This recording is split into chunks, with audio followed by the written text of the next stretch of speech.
Can you imagine TJ Watt wearing the neon blue uniform of the Seahawks? That's right, you heard it. A move that could change the course of the NFL is heating up behind the scenes. Stay with me until the end, hit that like button, and let's dive in because this story is far from ordinary. Let's be real here, no beating around the bush. The Seattle Seahawks are playing chess while many are playing checkers.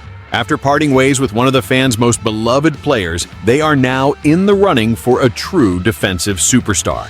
And look, if this move actually happens, the NFL map could turn upside down.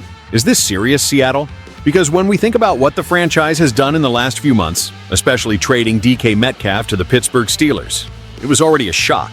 But now, the possibility of getting back at Pittsburgh, and with whom? With one of the most feared pass rushers in the league? That's just unfair. And yes, we're talking about him.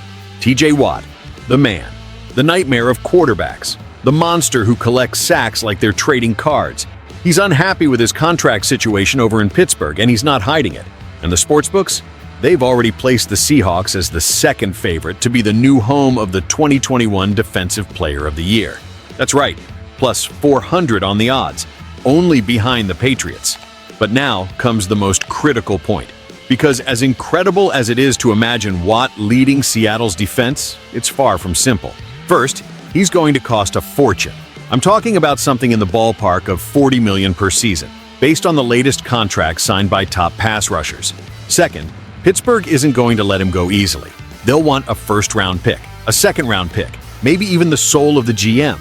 And here comes the question that won't go away. Are the Seahawks prepared to pay that price? Let's agree. The fans have already taken a hit with Metcalf's departure. Now they're going to put their chips on Cooper Kupp. A great name, but coming off inconsistent seasons. And if the defense continues the way it is, with inconsistent pass rush and an overloaded secondary, how is this team going to compete in an increasingly brutal NFC? That's why bringing in TJ Watt would be like rebuilding the protective wall that Russell Wilson dreamed of. But the question remains, do you trust this plan? Because there's also the risk of disrupting the entire locker room. A player coming in with a star salary, living legend status, demanding a prominent role in the playbook. Is the newly restructured coaching staff going to know how to fit this kind of profile? Or are they just playing Madden in career mode, without thinking about the real-world consequences? And most importantly, what message does this send to the current roster? That everyone is negotiable? That only big names are worth the effort? It could motivate, yes, but it could also create rifts behind the scenes. The NFL is as much mental as it is physical.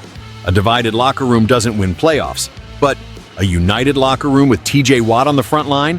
Now that's something to be afraid of. So tell me, fan, would you be willing to give up draft picks and pay that big money to have Watt on the team? Or do you think the Seahawks should focus on rebuilding calmly, betting on young talent? Comment down below, subscribe to the channel, and hit that like button. Because here, my friend, we don't cover up for the wrong decision. We represent the stands.